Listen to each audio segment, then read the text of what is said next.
pass from Havili was magic. The shift on for Crotty. Boom, far down you go, Quackett Smith. Me, oh my, I have enjoyed that. Yes, boy. Draft Rugby, the game they play online in heaven. Good evening, ladies and gentlemen, and welcome to the Draft Rugby Show, where we discuss fantasy rugby, the game they play online in heaven. I'm your host, Nelson, and tonight I'm joined by Harry. Harry, how you doing? Always good on podcast night, mate. Looking forward to getting stuck into all this. And I must say, I think I need 62 points from my three players that are delayed from last week to get a win in my matchup against the champ, last year's champ. So I'm a bit anxious as well, to be honest. Yeah, look, I'm quite happy Cargie isn't on the pod. So he looks like he's got the win against me with Preki pulling out last second. So it's great that he's not here to rub that in, but he doesn't win many games. So give a dog a bone. You can see here, Harry, I've got my Waratahs hat on. Have you got a Waratahs membership? Yes. Where's your hat? They didn't send me one. Yeah, you're just not committed. I think they only sent it to the bald members, actually, I'm pretty sure. No, mate, you're not committed to your team. Right. Do you want to do any wrap of the OG League? I suppose that's it. That's the important ones, you and me, our matchups. Yeah, that's right. All right, let's jump into the Entree. So, Super Rugby Pacific round 4. We had more COVID disruptions last week, Harry. Oh, yeah. Obviously, we had New Zealand just stuffing things left, right and centre, didn't they? Definitely, let's just blame New Zealand. It's all their fault. They should be in Australia. Well, that's right. Well, they're just 6 weeks behind us for the latest infection, and it sounds like the new COVID strain, what is it, 2A?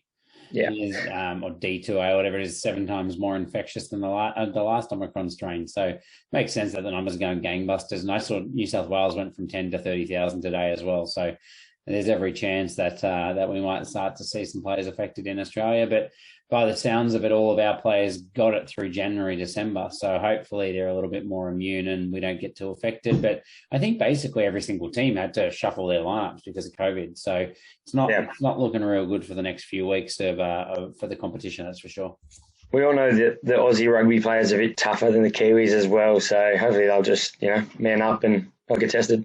And the fairest thing to do, I think, is just to call it a double forfeit whenever they have to cancel a game, so they get no points and Australians just play on. The best thing for the table, the fairest result, I think. I think that's fair, definitely fair. But yeah, the Hurricanes Moana game was the game that was canned last week. Lots of moving pieces in all the other Kiwi matches. But again, this week, it looks like we're going to have more disruptions. We'll touch on that in a little bit. But the first matchup we watched was the Blues and Highlanders. Blues taking it out 32-20. We had Bowden, Nepolalala, knock or pulled pre-game. Pair of franchise, Harry, shifted into that 10 jersey, something you've wanted to see for a little while, maybe not fantasy-wise, but just to, get his name in that 10 jersey. No, I like him at 10 in fantasy. I reckon he's probably better at 10 in fantasy, isn't he? I reckon he's the greatest. It looks like Bowden's going to have to play fullback again because he's just so damn good. I think that he's been so wasted at the Blues, and if he was playing at the Chiefs, he would be, the first choice fly half, and he'd be absolutely killing it probably in the All Blacks conversation. I don't understand, and it's been through a lot of the competition this year. The coach's selections, I just don't get it. Like, he is quite clearly carving every single time he's on the field. He got 37 fantasy points as well for the record, so not too shabby. But he was quite clearly the difference between the team. They said he didn't even train at 10 all week. He's just that good that his vision is phenomenal and he can just kind of carve up just on what he sees at ad hoc. Yeah, I don't get it, mate. He's an absolute weapon. He delivers week in, week out for them when he's used, and then they just treat him pretty poorly and he doesn't get consistent game time. So they call him para franchise for a reason, but it's hard for him to do that off the bench. I will remind you, this is not the para franchise show, so we might just move on to a few of the other players. Yeah, we'll come back. Maybe the next matchup. But Bryce Heem killed it in the centres. You and I predicted it for some reason, or the other boys thought he was going to be junk. but it just means he gets in tighter, gets his hand on the ball more and gets involved. Tait Plumtree, we saw him come on, score 2 tries on his debut, run-on debut. Absolutely love it. He just looked, you love it because I think I told you to pick him up as well. No, I said, should I pick him up? And you went, probably. It's definitely not it. But anyway, he was every part of Super Rugby player, wasn't he? He just looked big, physical, composed. He was very, very good. I was really impressed by him. Start him every week. Just another back rower that they can add to the list over in Auckland. Yeah, start him every week. Big Sauce can move back into the second row. I'll take it. We also had Zahn Sullivan looking amazing at fullback. He also kicked a 57-metre penalty goal, Harry. Look, we're going deep into these matches, but also we had better showings from Mosesi Dawai, Coombs Fabling. What do you reckon of him this time, Harry? Mate, who is he, honestly? It's the Alex Newsom of New Zealand rugby, let's be honest. Look, he'll be captaining in a couple of years, basically. Well, I mean, if you look at Ultimate Rugby, it says he's 2 years old, so he's got a bit of growing ahead of him. But yeah, he played 40 minutes. He made 4 tackles and 4 meters. So I mean, he's a winger. He's not meant to make that many tackles, to be fair. But yeah, it'd be nice him to get involved and actually do something. Otherwise, what's he doing? But yeah, 4 meters. So that's not great, is it? Frizzell, beast mode. Marino Mekieli Tu'u. Run on start for this year. We knew it was going to come, but he's not back into his full stride yet. Was Frizzell still the player of the round? Because he was in the preliminary scores, wasn't he? He was so good. No, he wasn't, mate. He was one of my players. So right. We'll get to that later. Second matchup, we had the Rebels v the Brumbies. Do you want to kick us off in this one? Yeah, I mean, slightly better from the Rebels. I think you and I said they just got to play tight 10-man rugby, and that's their only chance. They obviously got a couple of players back. I think they got Hodge and they got Kellaway back as well. A couple of other changes to their bench and things, I think. But yeah, that was the things that actually mattered. But 17-36, they went down. The Brumbies looked very comfortable. And then I guess late in the game where really I think the result was already done, the Rebels kind of held their own a little bit more in the back end of the game. Doesn't mean they're not the Sun Rebels anymore. No, I think they're still the Sun Rebels. They've got their chance against the young Waratahs this week to try and lose that name, but I think they're still pretty shit. The Brumbies were dominant, and, I mean, the coach is on crack if you look at his selections for next week, but I won't go into that just yet. Rob Ballatini just getting better and better. Consistency at Super Rugby is what we wanted to see last year, and I think he did that. This year he's just now that physical presence that imposes himself constantly. The highlight of the game was the final try of the match, James Slipper, with the quick little ball, the slick little ball handling. Just basically, I think he almost turned his back to the actual defence, through the dummy and then through the big long cutout, and it was back on the inside, and Tom Banks somehow collected it, even though it was off his toes, and then just put the gas on, put the pedal down. And Jesus, we do hassle Banks every now and then for not being overly well rounded, but he has got serious gas. He was so fast. You were saying, mate, reminiscent of another try. Oh, look, reminiscent of, one of those huge, amazing tries, Mialamu to Francis what's his name? Sealy to Melanie Nanai, a player that we miss dearly. But, I think Cargie would be the one raving about that try for sure. And Lockie Swinton's inside ball to Maddox as well. Yeah, that was a good one. And that was one of the things going, Swinton can't pass. Like, what? Yeah, what was that? And we just thought that was coming all year long, and that was probably the only time we saw any of it. But also Tom Hooper playing his debut for lock, I think starting lock, and he was just absolutely incredible, got involved both on and off the ball. He's another big player around that 200-centimetre mark, so another one to look out for in the Brumbies in the tight 5. Very, very impressive young player. Yeah, he was confident in the warm-up to the game, and, man, he was so good. 20 tackles, none missed. Like, I mean, that's enough by itself straight away, but a couple of clean breaks, a couple of defenders beaten as well. Like, he just did so much, 8 carries. I was very, very impressed. I don't understand how they can have so many locks and the rest of the country can have so few. It's not really fair. It isn't. It's definitely not fair. Would be in trouble if we didn't miss the clash of the Titans, Tamati and Rob Valentini as well. Obviously, just two big boppers that I know that's basically all Cargie was watching this game for.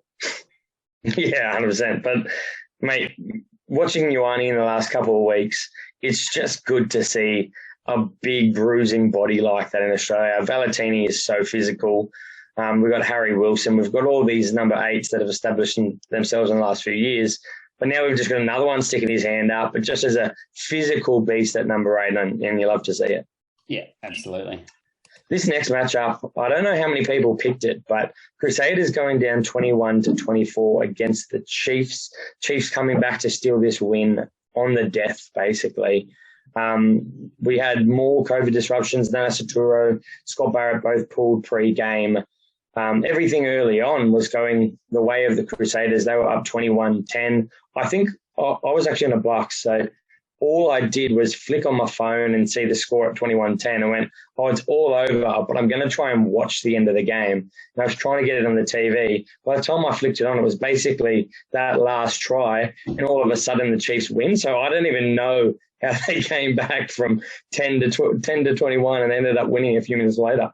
Yeah, I mean, it was more disrupted than that, right? Like the Crusaders also lost Brady McAllister, Tamati Williams, and Mitch Dunshea as well. They just changed their entire pack. Like it was very, very disruptive. But equally, the Chiefs had, they were right down in the depths of their players as well, considering they had no Weber or Joshuana either. So they ended up starting their probably second choice 9 and 10, and then coming off the bench was all their young players like Paul Higby that just turned it on and made 75 minutes in. I think the Crusaders were cruising 21-10, and I think the result was pretty much done. And then they blinked, and all of a sudden the game was over. And it's funny hearing all the talk from Twitter and all the different podcasts around about this. Is this the stencil to how to beat the Crusaders? So I'm thinking like, no. What, to hope at the 75th minute that you can score a couple of tries and come back from the death? No way. I think they just got lucky. They're exceptional finishers with great players, and they got really lucky. They lose that game 9 times out of 10,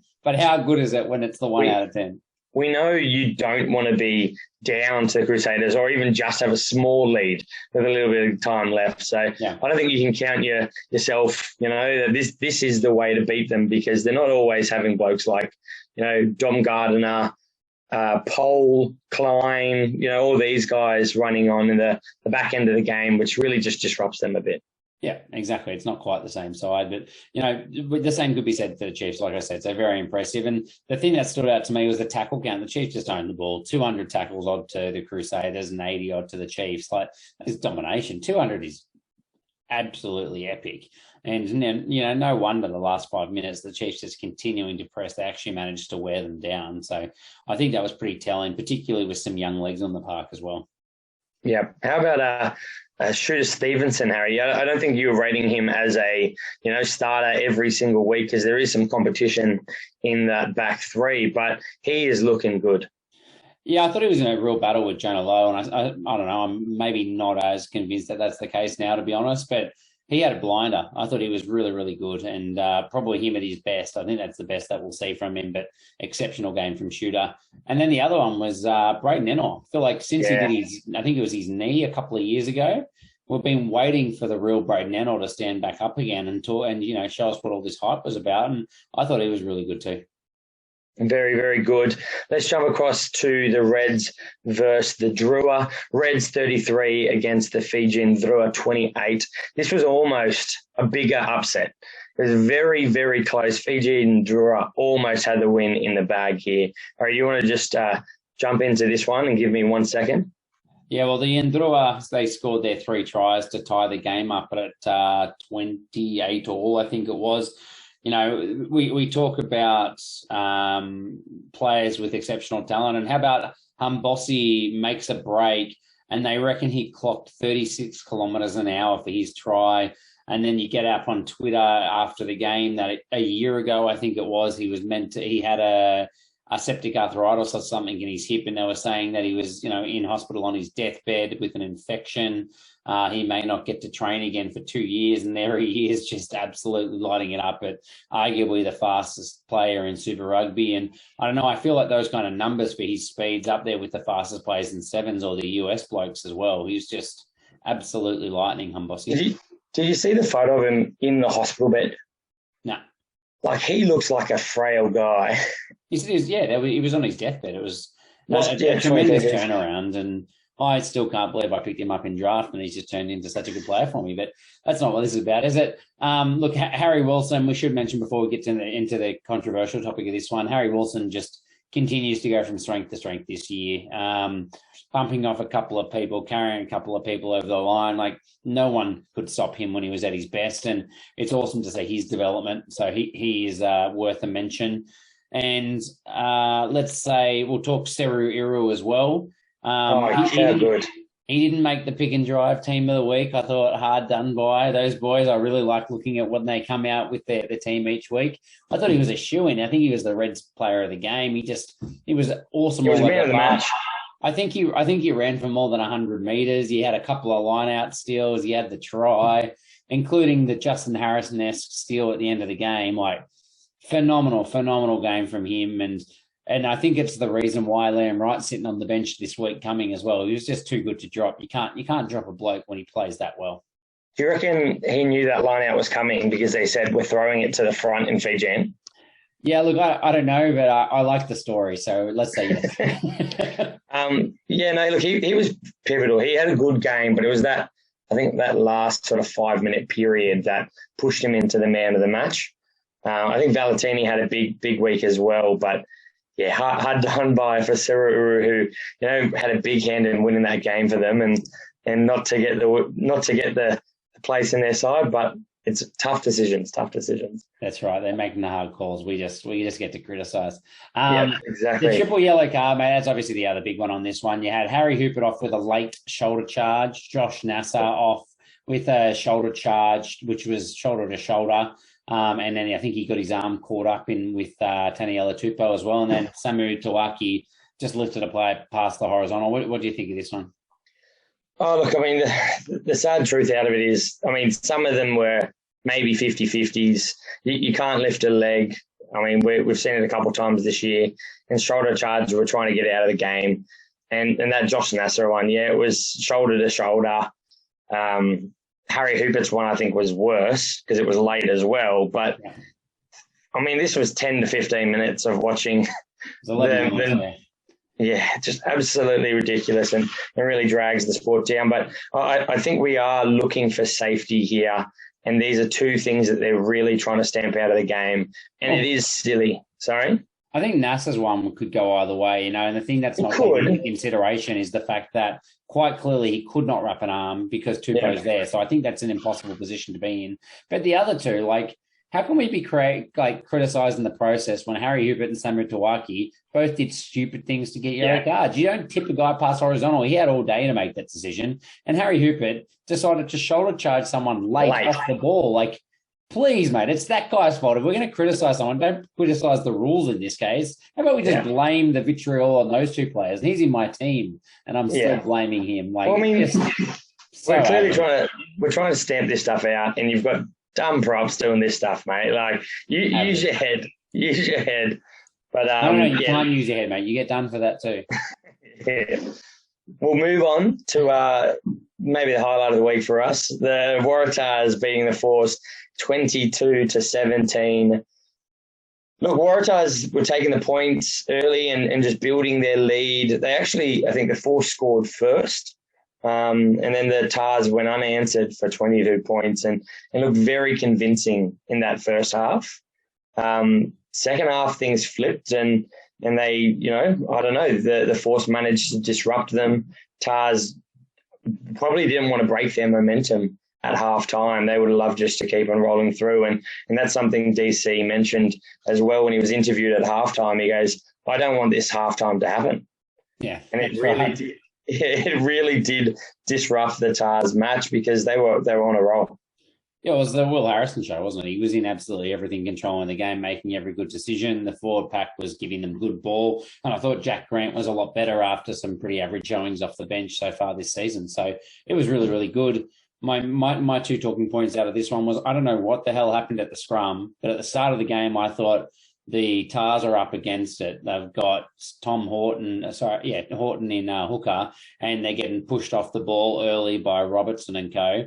And then all of a sudden, about 10 minutes in, the flipped, and the Western Force were getting absolutely dominated for the rest of the game. And I was so confused about how it can change that much when it looked like they were the dominant set piece. That was the first one. And then I think that was almost a difference, just because they got so much dominance out of that and so many penalties, so many turnovers.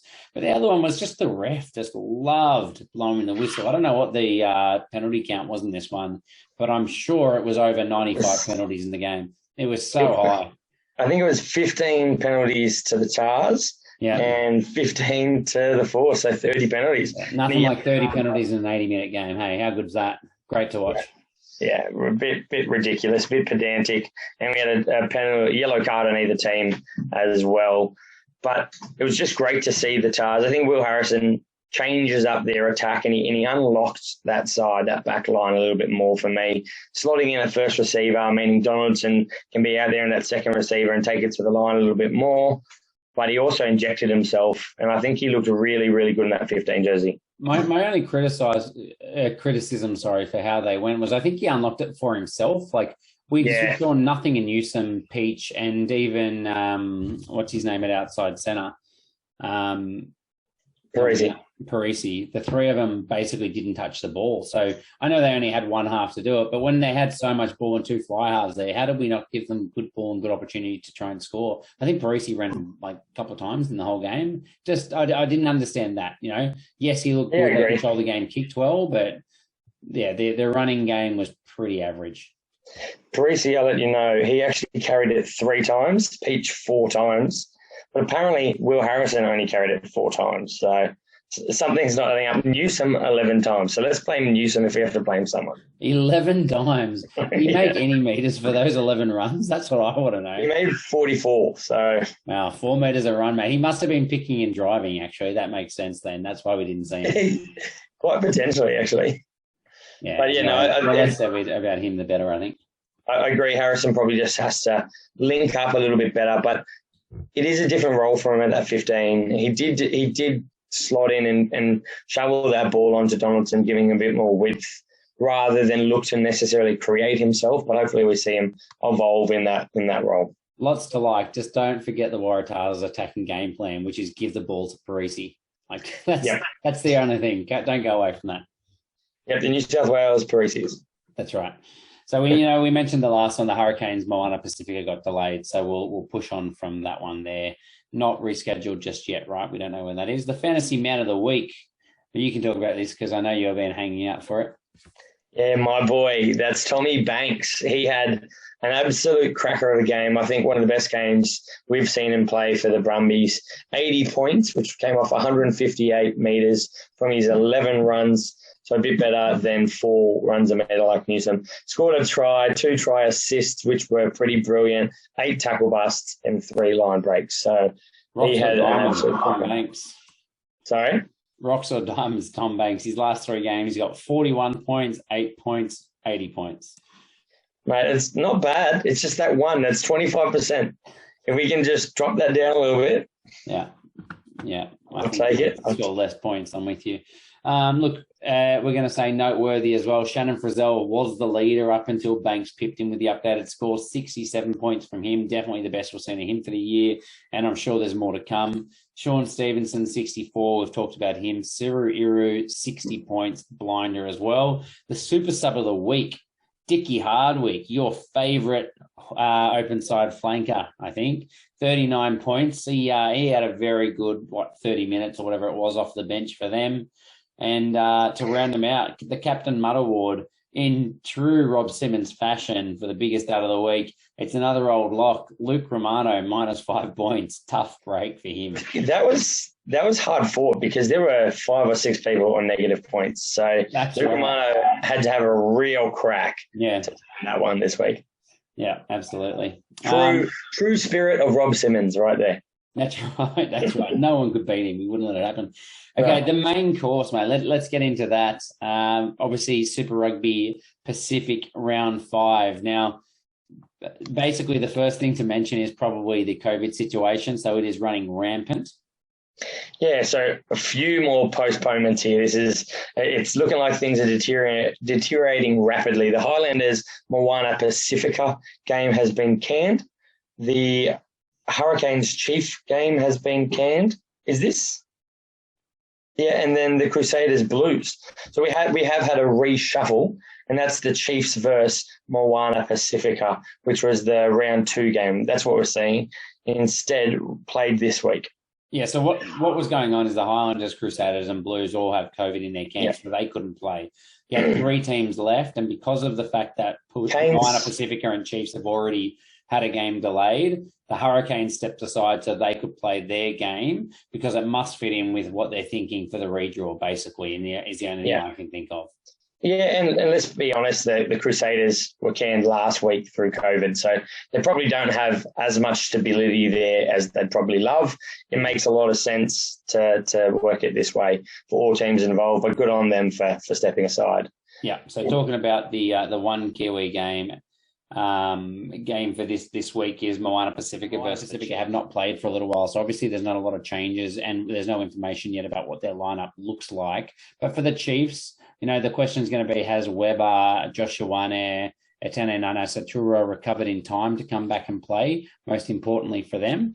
And, it was obviously Ioane and Weber with COVID, but Etene Nanai-Seturo, there seemed to be a little bit of confusion around if he was a COVID case or if he was pulled late because of an injury. So I don't think that's a done deal either way.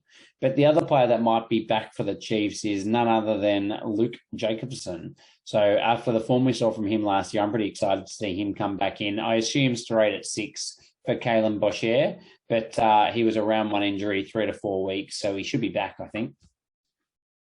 Yeah, no, he's definitely a massive in for them if he's back.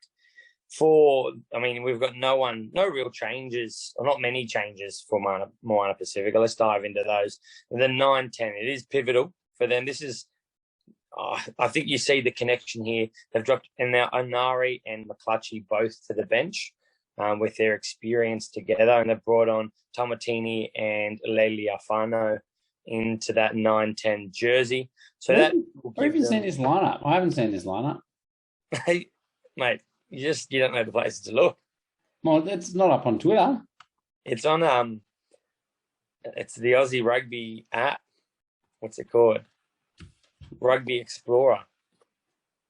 Is it really? They're onto it faster than anyone else. How about that? Yeah, they release them as they come out. They're very, very good. We've also got Sione Tuapolotu coming into the 6 jersey, pushing Matunga out of the side and Funaki into that 7 jersey. They're the only changes we're seeing in the starting side this week, but surely we think that Tomatini, Liliafano access change will give them some more experience and hopefully help them to, utilise some of their power out wide. Yeah, I actually thought that Anari and McClutchy were pretty good when they played the last one. So maybe it's just more a case of giving them both an opportunity. I was shocked that Tamatini only got like 5 minutes or whatever it was in that first game they played. So who knows what that means in the big picture. But yeah, interesting that there's no Jack Lamb or anything like that into the side either. Lamb actually not even on the bench this week. So I'm not sure what's going on there. Obviously not quite the stalwart that we were expecting him to be in the side.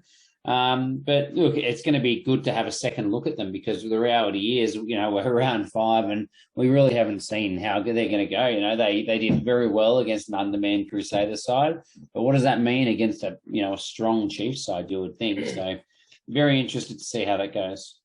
Well, their centre partnership of Danny Tawala and Levi Almua looked really, really solid for them. So if they can work off Liliafano and really get those two hitting space and hitting that line hard, it's going to unlock the likes of Tima Fainga and Nuku out wide. Yeah, absolutely. And hopefully it just goes to leave our Moa all day long as well, because that's where my money's on. Yeah, I know that's where your money is. The other thing is, it's hard to know. This is the one team we don't have the lineup, but do we see Jason Lowe and Chase Tiatia getting a crack for the Chiefs, or do we see Shooter and Narawa? Do you think they did enough, both of those two, to stay in the starting lineup? Yeah, I mean, we mentioned it earlier about Janilova, Shooter. I think it's not a done deal, but Shooter and Narawa for that mention both did play so well. If you're not going to give them some consistency after match-winning performances for the Chiefs over the Crusaders, then when the hell are you? Tia Low haven't done really anything with their couple of opportunities they've had, so I think the most likely thing is they go for a little bit of consistency. You might see them actually get a few minutes in a row, but the opportunities will come for Lowe and Tia at some stage as well. I wonder how much the Chiefs will experiment, given the fact that they are going to play Moana Pacific, and they know they're up for a few big double weeks coming down the line here with all these changes as well from COVID. So, yeah, I suspect they'll go for consistency. Yeah, look, I think that's the way they should be looking. Back up after last week and keep that momentum moving forward. Don't try to disrupt that ship too much. Yeah, and you also had Gatland and Xavier Rowe, 9 and 10. Obviously, Weber and Joshua had been their first choice, but what do you think? Do they make the change and bring them both back in? Does Gatland just stay and Weber come through? What do you think they'll do? Look, for me, they really seem to lean towards Ioane as an attacking weapon for them at 10, a bit of a different style player to Gatland. They do have a lot of strike power throughout that back line, but I mean, a player as skilled as Ioane, I'd want to be seeing him starting off the match. You could easily argue that he is a finisher out of the two of those, but look, if it was my pick, I'd be starting Ioane at 10. I'd be bringing Weber in at 9 as well. So if they're both available, they're the two changes I'd be making. Yeah, for sure. And how do you think Duro's back? I think it's a pretty obvious one that we think he'll just sub straight in for Nuncavel as well, who played on the wing and did a decent role, but I obviously don't think that's his long-term position or anything either. No, we're big fans of him, but he's definitely a centre, and he's got to take his chances when he gets them in this side. But how do you think Moana Pacific? I know we haven't got a lot from them. This is only their second matchup, but what do you think they'll be looking to exploit from this Chiefs side, or how do you reckon they can impose themselves on this Chiefs side and try to get a win? Mate, it's a difficult question, to be honest. Like the Chiefs line, if anything, maybe their back three is pretty unsettled and the communication around there won't be very good. So you bring in the experience of someone like Lele Lafano, maybe they can look to actually kick into space and manipulate the where the game is played that way.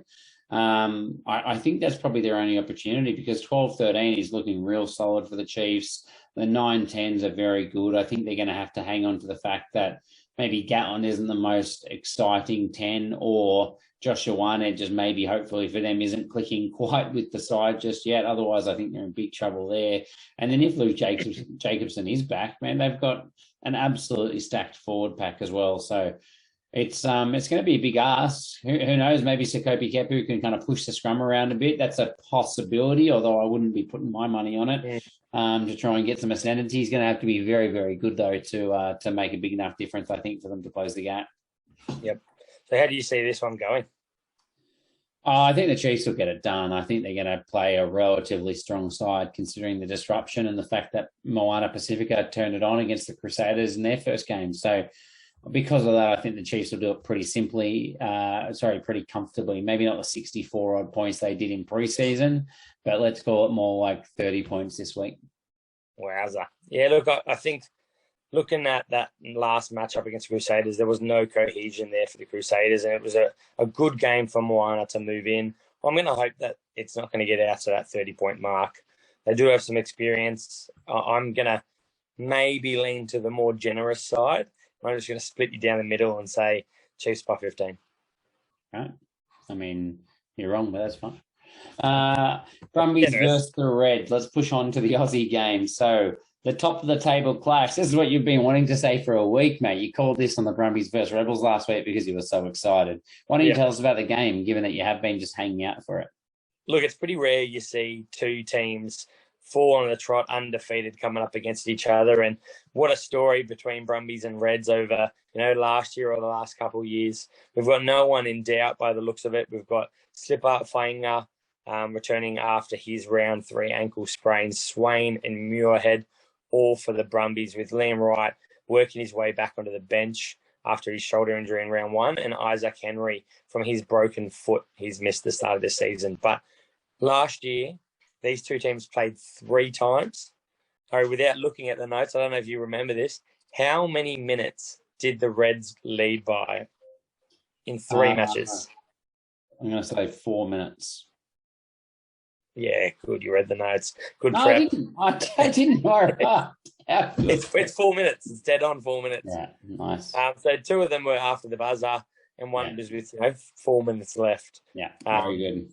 So these are tight games, and I will talk about it when we talk about the Reds a little bit, but they've got that stay in a fight attitude by Thorn, and that's something they really showed last year, and I think it's something they're going to need this year again. Yeah, I mean, the big thing for me in this one is that the Brumbies really have a very settled lineup. I don't think much has really changed since they played last year, really. Whereas you go through the Red side, and 2 out of the 3 of the front row are different with Xander and Naca. You got completely different second row, or at least I think Ryan Smith maybe started one, Blythe the other, but there's no LSL. They're stalwart there. You haven't got the captain, Liam Wright, actually starting the game, so I'm sure he'll get 30 minutes, but completely different with that. Well, I think at least 1 or 2 he didn't start last year. If you remember, he had a bit of an injury earlier. Mick Wright playing 7, Angus Scott Young played a lot of Super Rugby AU at that 6 jersey. There's no Angus Scott Young either, though. Then you've got Kalani Thomas in there instead of Tait McDermott, so their 9-10 axes is changed. Hamish Stewart, Hunter Paisami, as you said, Isaac Henry was the man last year, and he's on the bench this year on his way back from injury. So that's a different position, a pairing for them there, where Fluke and Stewart haven't played. Sorry, Hamish Stewart and Paisami have played together, but then you've got Fluke playing on a wing where I don't think it's his position, despite being a very smart footballer. And then they're trying Pattaya out in the wing, so they've pushed Campbell back.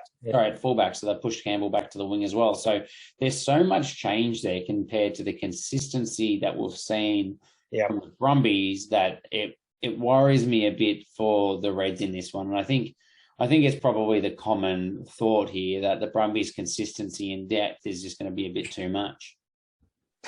Yeah, I think you're right, to be honest. Like the Reds have a lot of strike power. They had a lot of strike power last year.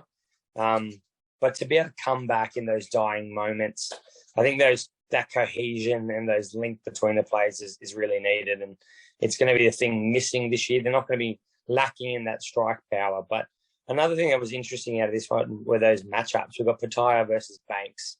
I mean, it's far too early to say Pattaya is the Wallabies fullback, but people have been talking about it. He had an electric match last week and really inserted himself very well into the game. Looked more suited to fullback, at least with ball in hand, compared to, in the centres.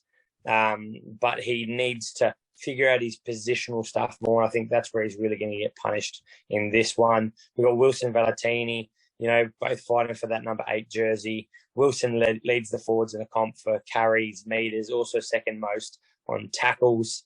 And Valentini's just stepped up his physicality even more. So there's some big matchups in this one. Anyone else? I mean, Paisami, Ikitau, how good is that going to be? I think Ikitau holds the 13 jersey. Paisami probably feels like he should have it. Let's not talk about Parisi, but look, I think that's a massive one as well. And I can't wait to see Paisami shooting out of the line and just absolutely hammering Ikitau because he knows that he's got his jersey. So I actually think Paisami might take the points in the game here for that one. You mentioned Wilson. I think Wilson's going to have a huge game trying to put a stamp on this game and carry the Reds forward back as well. You also got Jock and Lolesio, the 2 obvious options outside of Quaid if he can't come back for the 10 jersey, and Tupou versus Allan Alaalatoa. So the 2 big tight heads as well. So like you said, just matchups across the park. It's going to be very, very good. And I think that those 5 matchups make me think the Reds are going to win. The problem is it's the other 10 that probably make me think the Brumbies are going to win. Or the other 18. Yeah, no, I think that's fair. Yeah, and the rest of the bench. But look, the Brumbies really seeking redemption after last year as well. They're going to be, all guns blazing for this one. This is going to be a focus point for them. I reckon that a lot of players have come out this week already saying they're still hurting from last year. And I think Swain said there was a lot of talk out of the Reds and he really wants to just make them shut up. So I like the sound of that, which is quite nice. But yeah, look, I mean, if I were the Brumbies, I'd be exploiting Pattaya and his positional play. You've got, some smart kickers around the team for the Brumbies that have a big boot on them, including Banks, Lolosio, even Nick White. So I'd be looking to see if we can catch him out of position. I think that's where Pattaya's weakness is at fullback. He showed he can actually defend there quite well, but yeah, I just don't think he's going to be in the right spots at the right time yet. Yeah, and then off the back of that as well, we look at the Reds line-out, which has been very shaky. They were 71% against the Rebels, lost 5, 75% against the Tars, lost 4, and 69% against the Force, lost 4 as well. So their line-out has been very shoddy. So it even encourages them more to go to that attacking king game and try and push around the back 3 from the Reds, who are going to very inexperienced. So I think that's a very good shout. And, James O'Connor has been controlling games so well. I think it's really going to be up to him to try and put them in the right part of the park, because Noah Lolosio, Tom Banks, there's a few big boots in there, Nick White, a few big boots that are just going to be trying to pin them down into the corners, I think.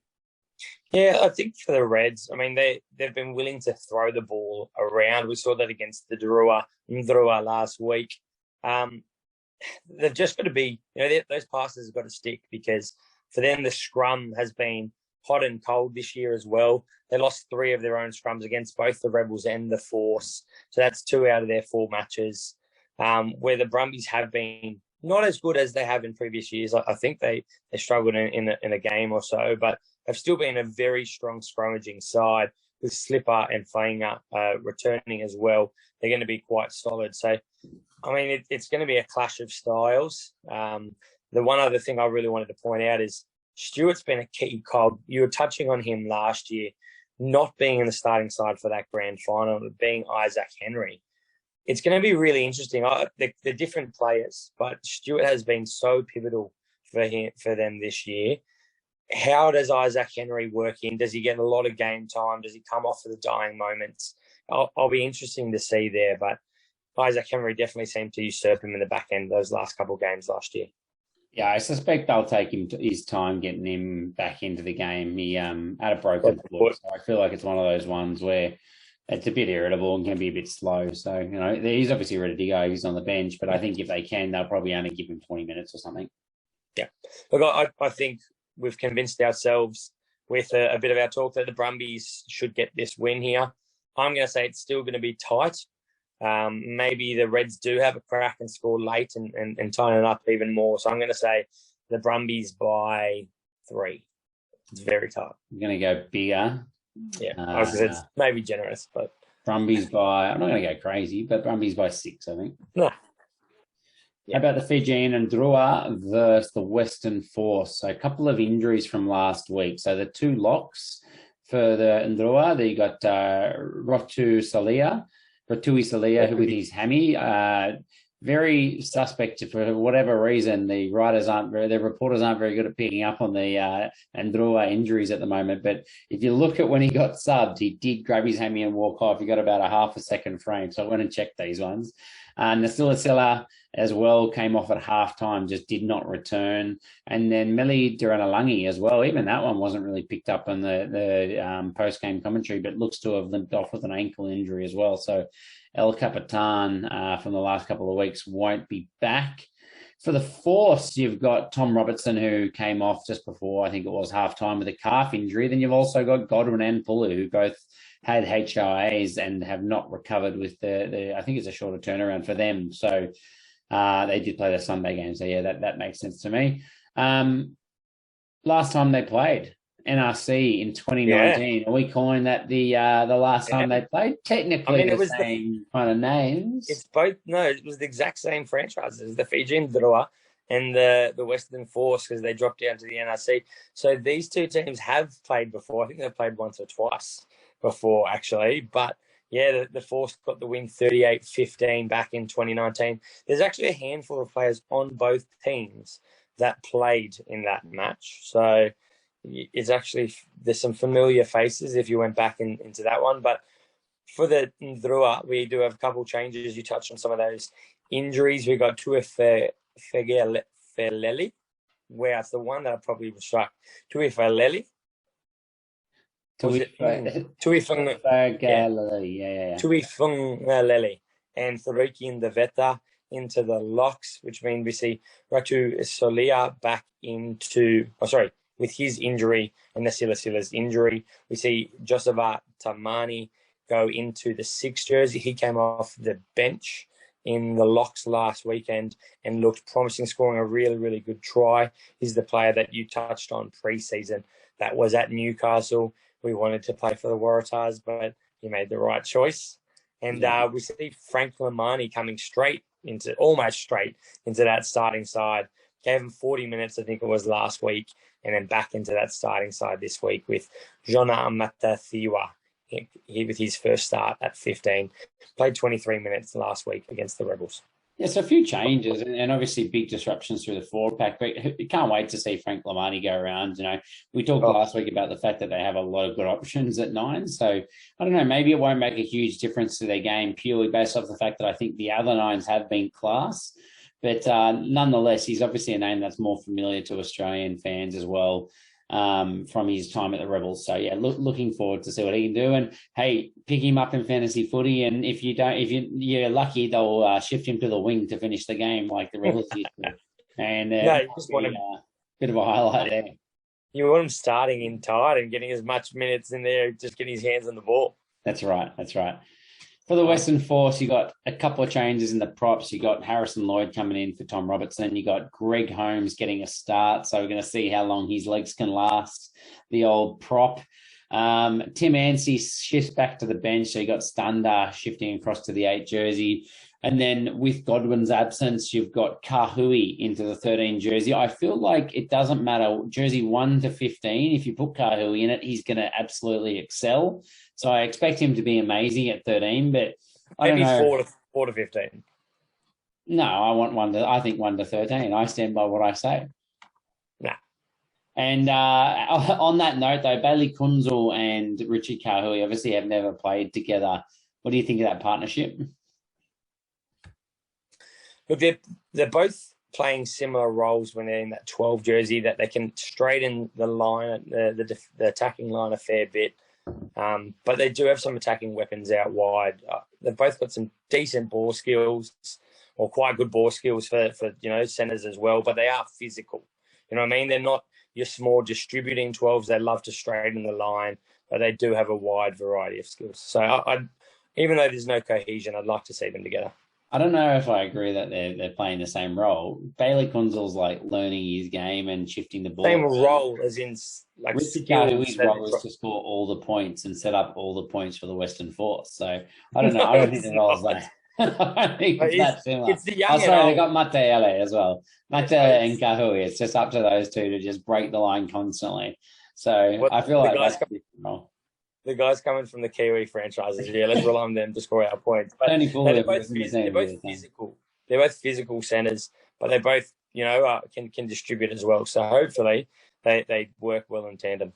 It's fair to say then that Jeremy Thrush will make a line break or a try assist this week as well then, right? Off that plan?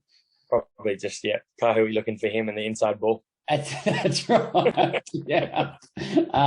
Changes at 9 and 10. You got Ian Pryor and Jake McIntyre. I think they looked definitely the better 9 and 10 combo last week than they came on. It was hard to deny that the Force looked a lot better with them steering them around. So I think a well-timed rest for Isaac Finesley, Leowasa, and Reece-Jan Pasatoa. But obviously, then they're gone but not forgotten. But what do you think of the 9-10? Yeah, look, I mean, we probably thought these two would potentially start the season and that ease the other two in. And it's kind of going a little bit differently to plan. But I still think the main idea is then these are the two that have experience, a little bit more reliable together, and they are giving the other players a chance. But maybe they don't want to heap it on them every single week. This is a game against quite a loose, threatening team, and maybe that's why they've opted for that experience to settle the team and control the team and get down to the right, right places on the field. Yeah, I think that's a very good call. And we talked about the game plan for the Tasman, give the ball to Parisi. Clearly, those guys are going to be following the Western Force game plan to give the ball to Mateele, right? Yeah, I think he's either leading or leading the comp. I think for tackle bust or line breaks as well. So if you ever wonder what it looks like to drop a New Zealand like Crusaders outside back into an Aussie side, I feel like we all know the answer now. He's just going to carve up. It's just that his team's not going to do it with him. Yeah, I mean, he has to go looking for the ball a little bit more because if you're playing for the Crusaders, it's coming to you.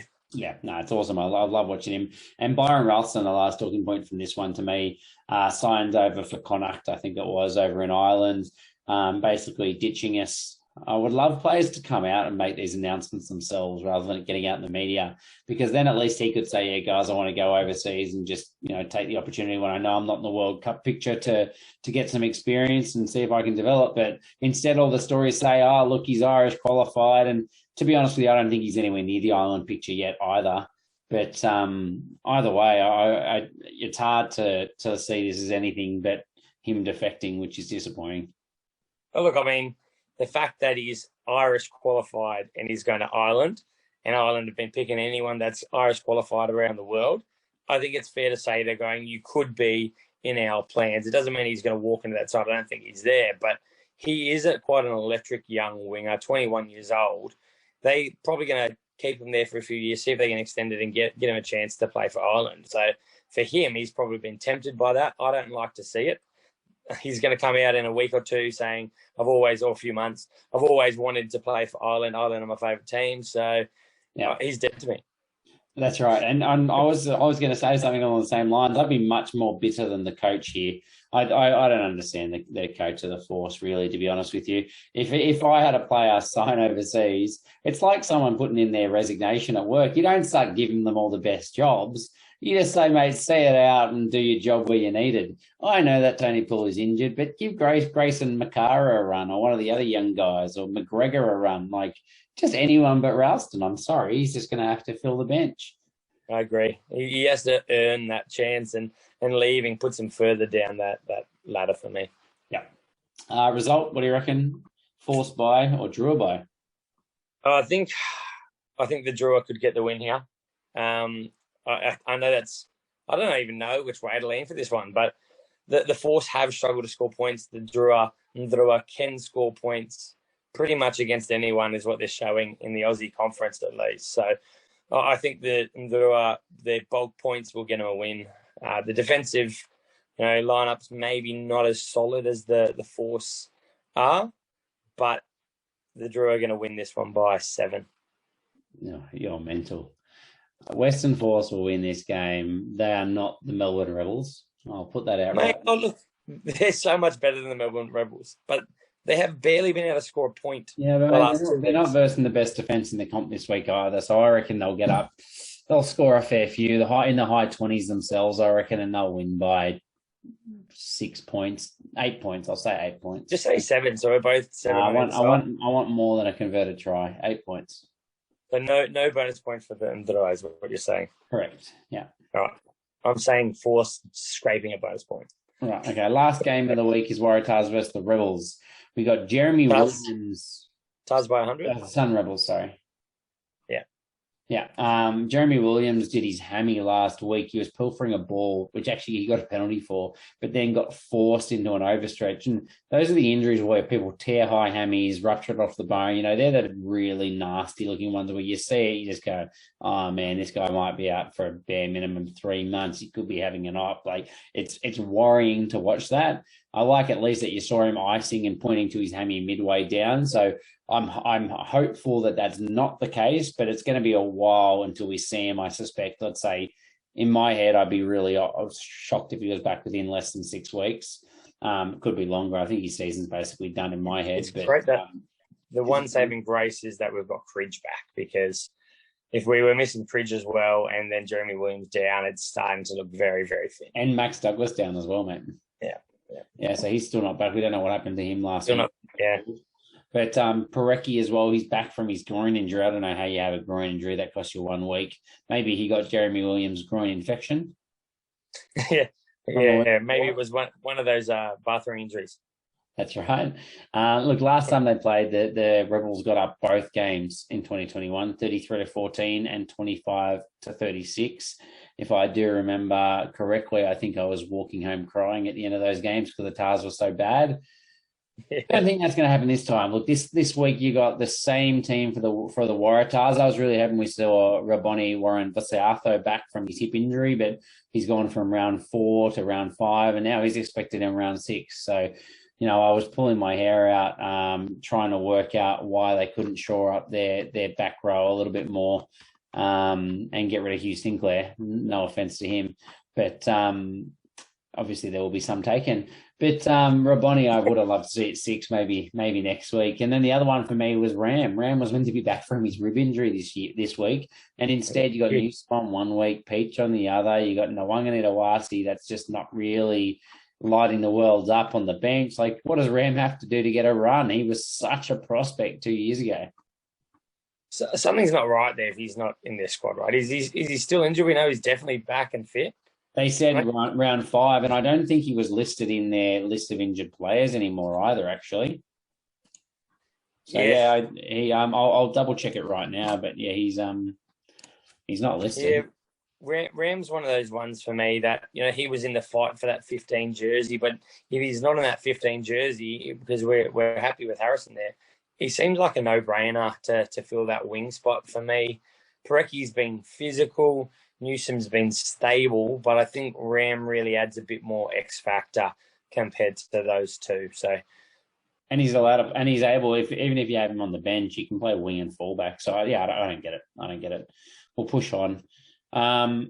Look, the big thing there's no Gordon and no Max Douglas, I should say as well. I think Gordon, I've said now 3 to 4 weeks for his hammy most likely, but the big thing for me for the Waratahs for this week, while we're on them, is they need to start scoring some tries. Like, their defence and grit has been good. I know these things don't change overnight, but their ability to get Parisi the ball as the X factor player, avoid Newsom and Peach with the ball as much as possible as the un-X factor players. I think they really need to work out how this team scores points, because it is a big problem for them at the moment, and it's probably the difference between them becoming a genuinely competitive team against the better sides, or just kind of sitting in the also runs that are gritty and can beat the lesser teams because they're not good enough at attacking themselves. Can I say maybe a harsh thing? Like, the Tars for me have shown they can attack. They haven't shown they can finish, and it seems to be a few people really sticking their hand up to bomb really nice opportunities again and again. I mean, it's not your Bells, it's not your Holloways, you know, the guys charging the ball up. It's HH has made a couple mistakes, but, you know, it's not your Will Harris really making these mistakes on the line where they're all getting back up and getting, you know, phase after phase, getting into these plays and moving the ball forward. There's just somebody seeming to let the phase, the structure down. The outside backs, mate. The outside backs. Have they scored any tries this year? Genuinely? That's what I'm saying. Yeah. So they're taking a mickey. Like, well, aren't they? Don't they call you like buddy finishing like specialist finishers on the wings? Like, well, you should be a specialist finisher. But look, what's his name on the right wing, coming from sevens, Peach. Like, there's been things to like about him. Don't get me wrong, he's a real physical player, but I don't think he's, you know, a lock for a wing spot. Newsom gets a wing spot, you know, or a centre spot or a fullback spot just so he can be in the side. He's experienced and he's had some good moments, and they were better moments at fullback than anything else. But, I mean, he's not a lock to be on the wing. Neither of those guys are genuinely finishing these opportunities, being in the right places to finish these opportunities. And that's a concern for me. And I don't know how they fix it unless they go, look, you guys have got to go. You know, we got to bring Ram in. We got to bring you know, someone else into those jerseys to have a crack. Yeah, well, Nawangana Dawasi is quite clearly the best attacker. So I think you just got to back him in my head, unless he's completely out of the selection frame. I feel like you just pick him on a wing and he just plays the whole season. And you just concede the fact that he'll make a couple of mistakes and cost you a couple of tries. But anyway. And Chuck Ram on the other wing. Like, I'm with you. How about the Rebels? Look, Hardwick, or it's written different in this one. Hardwick is getting the start in that 7 jerseys over Wilkin. Both players that have shown promise but are up and down. We've got young Tonamapea into that outside centre role, meaning we see Stacey Ely shift to the bench, something that you and I have been calling for a very long period of time. So maybe it's an improvement for the Rebels. But young Tonamapea, look, he's had some line breaks. He's had some positive things when he's been on, but it'll be interesting to see if he can ignite this back line. We still don't see Gordon in that 10 jersey, which, I mean, we say it week in, week out. If you're not going for the win now, you want to be building for the win later. And, I mean, it seems like they're not doing either if they're sticking Tamua at 10 and just keeping him there. It seems baffling to me. But for me, I don't think this is it. I think they need to have, I mean, Illy's not horrible in the 13 jersey. If you want to make a change, make a change. But Tamua, Gordon have to be your 10, 12. Stick with them. You're sticking with Kellaway on a wing. You're sticking with Hodge on a wing. And get these guys building over the next few years. And we can, you can fill that 12 jersey at another point. But if you've got Tamua playing 10 and we don't have a long-term 12 necessarily there either, you're looking to fill those. We don't have Stacey Ely at 13. Like, they're going to have bulk changes in the next couple of years. The one thing out of those 3 positions that's probably going to stay will be Gordon. So give the guy a crack and try to build moving forward. Yeah, 100%. I pull my hair out to the coach. I don't know what the hell he's picking. Honestly, he's just like, well, let's just throw some darts at a board, and whichever player it lands on their picture will pick them, eh? Anyway, look, the selection makes no sense to me whatsoever in the backs. They've at least got some options there now. Sir Robbie's the other one. I thought he played quite well off the bench last week. And what's his reward? He goes back to the out of the squad, like doesn't get another run. So James Tuttle back in. I'm with you. Carter Gordon 10, Tamua 12, Stacey Ely 13. Get him straight back in there. I'd keep Vaihu or Tonamapea and the one wing, and then you got Kellaway and Hodge. At least pick a good side. Like, yeah, man, I'm over it. I hope the Waratahs put him to the sword. Honestly, I really do. And yeah, we'll have to see. I don't know. It's baffling. Yeah, I got the Tars by 10 points. Look, I think hopefully that's being really generous to the Rebels. I'm going to say that the Tars, something is going to click. They don't have much defence coming at them. So I think hopefully it's going to click for them. I'm going to say 15 points. I hope you're right. Love it. Look, let's finish with a little bit of dessert. What you gonna do with that? Deserto. Do what, do what, do what, do what. The only one I had here was I've already whinged about a couple of the coaching selection issues tonight, so I don't have to do that. But Nandolo, he might be coming back to Australia. Apparently, he's already been chatting to the Reds, and the Waratahs have not talked to him, but said they're open to him coming back. Now, number one, what the hell are you doing, Waratahs? Like, we just had a conversation about the fact that you need someone that can actually finish. And the Reds have so many players, but how good would it be to see this man back in Australian rugby? I mean, he started his Super Rugby, made his debut for the Tars. I'm sure. I don't think he ever got a run for the Reds prior to that. But look, it's a hard one. I don't know if you've seen what's happened on social media with this. The guy that leaked it, Nadolo, just absolutely tore him to shreds. Was calling him names, abusing him repetitively, and it was going back and forth. And he seems very unhappy that this news has either been made up or broken. It feels like it's been broken because he wants to return, home. But the talk was also that he'd love to return to or turn up to the Fiji in Dhruva to see if he can offer his services there as well. So it looks like there's probably 3 teams that might put their hand up for him if indeed he does come back to Super Rugby. And at the age of 34, 35, he is physical. and no one can stop the man out 10, 15 metres out. So if I were the Tars, I'd be picking him up. I don't think he's going to be on a huge wage. Just pick the man up, bring Nairavora back while you're at it, and let's go for it. Or less Tafanga and Nuku. I feel like they've got a lot of outside backs still at the Crusaders. We'll take him. Yeah, that's fair. Surely Tima Fanganuku's got a relative that's Aussie. Let's go the Irish route, just see if we can find someone overseas that's got an Aussie, grandparent or something like that we can bring in. Surely there's a Kiwi winger at the moment with Aussie grandparent. Yeah, I'm with you 100%. Are you reading the Twitter posts now? Yeah. Do you have any quotes? Do you want to throw any Nadola quotes out there? Mate, I don't know if you'll appreciate that. I don't want him coming at me. He's a big boy. But get on there, go have a look at his Twitter. He has come out and apologised since. But he's clearly frustrated. It seemed like he was trying to deny it. He was quite upset. But where there's smoke, there's fire. And something's obviously, got on his nerves. So he maybe feels that there's a bit of grievance that he hasn't released it to his team or to his fans. Like we're saying, we want the Aussies doing. So maybe that's what set him off, that he wants to tell his long-term fan base that he's leaving. So who knows? Yeah, I mean, Georgina Robinson, I think it looks like, was the one that leaked the story. So he's not very happy. No, he's blown up at the bloke. The guy that released it first. It wasn't Georgina Robinson who was the first one. I think she's echoed what's been discussed. And the guy was claiming that he talked to Mandolo's manager and said, while you're at it, if we have a chat, I'll tell you a better manager to go find. So I think he was trying to throw Mandolo's manager under the bus, saying he's leaking stuff. Yeah, right. Okay. Well, there you go. I think that'll about do us, mate, unless you got anything.